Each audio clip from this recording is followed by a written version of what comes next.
নমস্কার প্রিয় দর্শক বন্ধুরা, আমি আপনাদের অ্যাডভাইজার ফ্রেন্ড অঙ্কন। আমি এসেছি আবার একটি নতুন ভিডিও নিয়ে।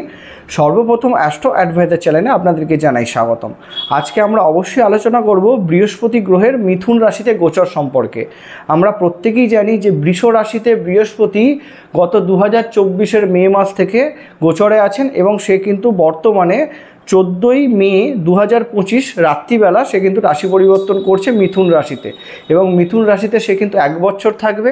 আমরা এটাও জানি যে জ্যোতিষশাস্ত্র মতে বৃহস্পতি হচ্ছে খুবই গুরুত্বপূর্ণ এবং খুবই শুভ এবং সর্ববৃহৎ গ্রহ, যার মাধ্যমে কিন্তু অবশ্যই জ্ঞান, শিক্ষা এবং সবথেকে গুরুত্বপূর্ণ বিবাহিত জীবন, দাম্পত্য সুখ এবং এর সাথে সাথে মান সম্মান, যশ খ্যাতি যা কিছু বৃহৎ প্রত্যেকটাই কিন্তু রিপ্রেজেন্ট কারক গ্রহ হচ্ছে বৃহস্পতি। অতএব বৃহস্পতির এই গোচর কিন্তু আমাদের প্রত্যেকটা রাশি এবং লগ্ন সাপেক্ষে ভীষণ গুরুত্বপূর্ণ ভূমিকা পালন করবে। তো সেইটা নিয়ে আজকে আমাদের আলোচনা।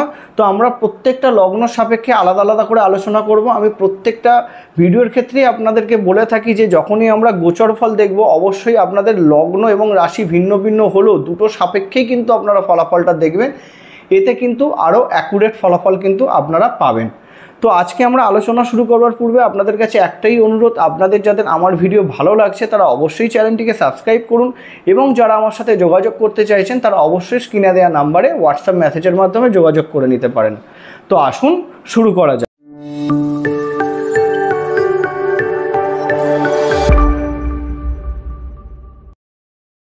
তো সর্বপ্রথম আমরা দেখতে পাচ্ছি এটা হচ্ছে বৃষ রাশি। বর্তমানে বৃষ রাশিতে বৃহস্পতি গোচর করছিলেন, যেটা হচ্ছে 2024-এর মে মাস থেকে। সে কিন্তু 2025-এর মে মাসের 14 তারিখে চলে আসছে মিথুনে। সেখানে কিন্তু সে 1 বছর থাকবে। অ্যাকচুয়াল 1 বছরই মিথুন রাশিতে থাকবে না, সে কিছু দিনের জন্য কিন্তু কর্কটেও আসবে। সেই বিষয়টা আপনাদের কাছে ক্লিয়ার করে দেবো। এখন ব্যাপারটা হচ্ছে যে আমরা এটাও জানি, যারা আমার ভিডিও আপনারা দেখেন, বৃহস্পতির 3টে দৃষ্টি। তো বৃহস্পতি আপনাদের শুধুমাত্র গোচর সাপেক্ষে যেই ঘরে গোচর করবে সেই ঘর নয়, এবং সেই ঘর থেকে যেই ঘরে দৃষ্টি দেবে সেই ঘর রিলেটেড কিন্তু প্রভাবেও ভীষণভাবে বৃদ্ধি আনবে। এবং এইটাও আপনাদের কাছে বলা আছে যে বৃহস্পতির 5ম এবং 9ম দৃষ্টি সর্বসেরা হয়। তো যেই ঘরে আপনাদের দৃষ্টি পড়বে সেই ঘর রিলেটেড পজিটিভ এবং উচ্চ প্রভাব আপনারা কিন্তু লাভ করবেন। তো অবশ্যই এই গোচর সেই কারণে সবথেকে গুরুত্বপূর্ণ। শনির পরে একমাত্র বৃহস্পতি এরকম একটি গ্রহ যে কিন্তু যেটা দিয়ে যায় সেটা পার্মানেন্ট, বা বলতে পারেন ভবিষ্যতের কথা চিন্তা করেই দিয়ে যায়।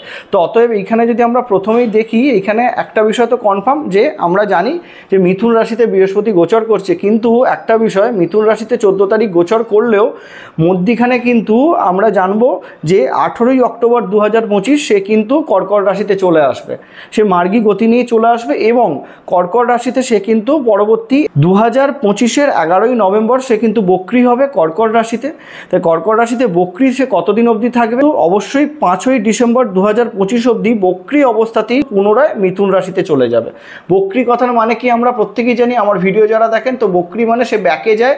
তো অতএব সে ব্যাকের ডিগ্রি নিয়ে সে কিন্তু পুনরায় চলে যাবে মিথুন রাশিতে। তাহলে এইটুখানিও আপনারা বুঝতে পারছেন যে মধ্যিখানে 2-2.5 মাস মতো বৃহস্পতি কিন্তু নিজের উচ্চ রাশিতে গোচর করবে, তারও ফলাফল কিন্তু আমরা পাবো। কিন্তু যেহেতু বিষয়টা আমরা এইটুখানি জানি যে মিথুন রাশিতেই ম্যাক্সিমাম সময়টা থাকবে, তো সেই হিসাবে আমরা মিথুন রাশি সাপেক্ষেই ফলাফলটা দেখব, মানে মিথুন রাশির গোচর সাপেক্ষেই ফলাফলটা দেখব বা বুঝবো। তবু আমার বলে দেওয়া কর্তব্য, সেটা আপনাদেরকে বলে দিচ্ছি। এবং বৃহস্পতি মিথুন রাশিতে গিয়ে 11ই মার্চ 2026-এ সে কিন্তু হয়ে যাবে মার্গী, অর্থাৎ সে আবার পুনরায় কিন্তু কর্কট রাশির দিকেই তার ডিগ্রিকে এগিয়ে নিয়ে যাবে এবং একদম ফাইনালি 2রা জুন 2026 সে কিন্তু নিজের উচ্চ রাশি কর্কট রাশিতে গোচরে আসবে। তো অতএব আমরা একটুখানি ধরে নিতে পারি যে 14ই মে থেকে 2রা জুন 2026 অবধি কিন্তু বৃহস্পতি মিথুন রাশি সাপেক্ষে একটা পজিটিভ ফলাফল বা মিথুন রাশিতে গোচর করবে। তো বৃহস্পতির এই গোচর আমাদেরকে প্রত্যেকটা লগ্ন সাপেক্ষে কীরকম ফলাফল দেবে সেটা নিয়ে আজকে আমাদের আলোচনা প্রত্যেকটা লগ্ন এবং প্রত্যেকটা রাশি সাপেক্ষে আলাদা আলাদা করে হবে। তো আমরা আমাদের আলোচনা শুরু করছি। মীন লগ্ন মীন রাশি সাপেক্ষে যদি আমরা বৃহস্পতির গোচরটা নিয়ে আলোচনায় আসি, তাহলে প্রথমেই আমরা দেখতে পাচ্ছি যে মীন লগ্ন এবং মীন রাশির অধিপতি স্বয়ং হয় বৃহস্পতি। সেই বৃহস্পতি এতদিন ধরে 3য় স্থানে গোচর করছিল এবং সে কিন্তু বর্তমান সিচুয়েশনে 3য় থেকে আপনাদের 4র্থ অর্থাৎ সুখের ঘরে গোচরে আসছে।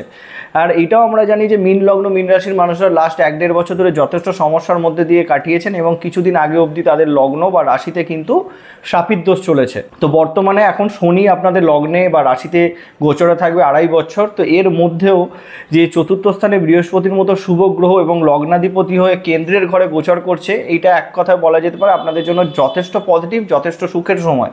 এখন বিষয় হচ্ছে লগ্নে শনি আছে মানে সবটাই পাবেন, একটু স্লোলি পাবেন, কিন্তু যেহেতু বৃহস্পতি আপনাদের লগ্নাধিপতি হয়ে চতুর্থ স্থানে গেছে, সাংসারিক সুখ, চতুর্থ ঘর খুবই গুরুত্বপূর্ণ ঘর হয় আমাদের, সাংসারিক সুখ, আমাদের মাতৃসুখ, তো যা কিছু আমাদের সুখ আছে সব কিছু কিন্তু চতুর্থ ঘর থেকে দেখা হয়। তো অতএব সুখে স্টেবল হওয়ার সময়, সুখ শান্তি পাওয়ার সময়, অনেক দিন ধরে অনেক কিছু করার চিন্তাভাবনা করেছিলেন নিজের বাড়ির জন্য বা নিজের মায়ের জন্য, সেটা কিন্তু কমপ্লিট করবার সময়। এবং এই হিসাবেও যদি আমরা দেখি চতুর্থ স্থানে বৃহস্পতির গোচর কিন্তু আপনারা যদি গাড়ি কিনতে চান, অনেক দিন ধরে প্ল্যানিং করছিলেন, সেটার জন্যও কিন্তু খুব ভালো সময়। তাহলে এক কথায় দেখা যেতে পারে বৃহস্পতির এই গোচর কিন্তু আপনাদের জন্য পজিটিভ ইম্প্যাক্টই বয়ে নিয়ে আসছে। চতুর্থ স্থান থেকে সবথেকে গুরুত্বপূর্ণ বিষয় যেটা ইম্প্যাক্ট আপনাদের ফেলবে কর্মের জায়গাতে, কেন বৃহস্পতি তৃতীয় স্থানে গোচর করেছিল মানে আপনাদের কিন্তু অনেক খাটাখাটুনি হয়েছে, কর্ম করে গেছেন, সেই অনুযায়ী ফলাফল পাননি। সেই ফলাফল পাওয়ার সময় কিন্তু এইটা একটা স্টেবল কর্ম বেছে নেওয়ার সময়। এইটা যারা ধরুন বাড়িতে থেকে কর্ম করছেন, ওয়ার্ক ফ্রম হোম, তাদের জন্যও কিন্তু এটা খুব ভালো সময়। এবং তার সাথে যারা ধরুন বাইরের কাজ অনেক ক্ষেত্রেই হয়ে যায়, বিদেশের কর্ম করছেন ঘরে বসে, তাদের জন্য খুব ভালো সময়। এবং যারা ধরুন কর্মসূত্রে বাইরে যেতে চাইছেন তাদের জন্য খুব ভালো সময়। এবার যারা ধরুন গুপ্তবিদ্যা, জ্যোতিষশাস্ত্র, রিসার্চ রিলেটেড কর্মের সাথে যুক্ত আছেন, তাদের জন্যও কিন্তু খুব ভালো সময় এটা বৃহস্পতির এই গোচর। এবার আমরা বৃহস্পতি 3টে দৃষ্টিকে দেখলেই বুঝতে পেরে যাব। প্রথমত বৃহস্পতি আপনাদের যে দৃষ্টিটা দেবে, পঞ্চম দৃষ্টি, চতুর্থ স্থান থেকে অষ্টম স্থান। অষ্টম আমরা জানি আমাদের আয়ুর ঘর, মাদার ঘর, যা কিছু পরিবর্তন সব কিছু ঘর। তো এইখানে বৃহস্পতির পঞ্চম হচ্ছে অমৃত সমান দৃষ্টি, অষ্টমে পড়ছে মানে আপনাদের লাইফে কিন্তু পজিটিভ পরিবর্তন হবে। যারা সামাজিক কর্মের সাথে যুক্ত হয়েছিলেন বা আছেন, তারা কিন্তু সমাজে একটা আলাদা করে নাম পাবেন, একটা পজিটিভ পরিচিতি পাবেন। এই ট্রান্সফরমেশনটা কিন্তু আপনাদের সাথে হবে। অনেক দিন ধরে দীর্ঘকালীন কোনো রোগ আপনাদের চলছিল, সেই রোগ থেকে কিন্তু মুক্তি পাওয়ার সময় কিন্তু এটা পজিটিভ ডাক্তারদের সান্নিধ্য পাবেন এবং তার মাধ্যমে কিন্তু পজিটিভ উন্নতির গ্রোথ আসবে। পৈতৃক সম্পত্তি নিয়ে যাদের অনেক সমস্যা চলছিল, যারা ধরে নিন অনেক পুরানো বাড়ি ভাগাভাগির জন্য আপনারা রেনোভেট করতে পারছিলেন না, সেই সমস্যা থেকে সমাধানও কিন্তু অষ্টমের দৃষ্টির মাধ্যমে চলে আসবে। শ্বশুর বাড়ির সাথে সুসম্পর্ক বজায় থাকবে এবং সেখান থেকে কিন্তু সাপোর্টও আপনারা পাবেন পঞ্চম দৃষ্টির মাধ্যমে। এবং তারপরে যদি দেখি সপ্তম দৃষ্টি পড়ছে আপনাদের কর্মের ঘরে, দশম স্থান।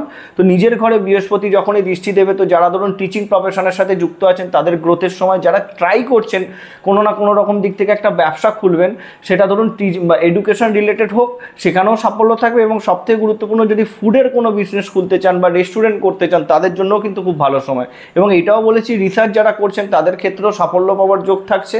যারা বাড়িতে বসে এবং দেশের বাইরে গিয়ে কাজ করছেন তাদের জন্যও কিন্তু খুব ভালো পজিটিভ জায়গা থাকবে। এবং কর্মের জায়গাতে আপনি কিন্তু একটা পজিটিভ পরিচিতি পাবেন। যেহেতু লগ্নে শনি আছে, ধীরে ধীরে গ্রোথ হবে, কিন্তু বৃহস্পতির এই দৃষ্টি আপনাকে আপনার কর্মের নিরিখে যদি দেখি ভীষণ পজিটিভ দিকে নিয়ে যাবে।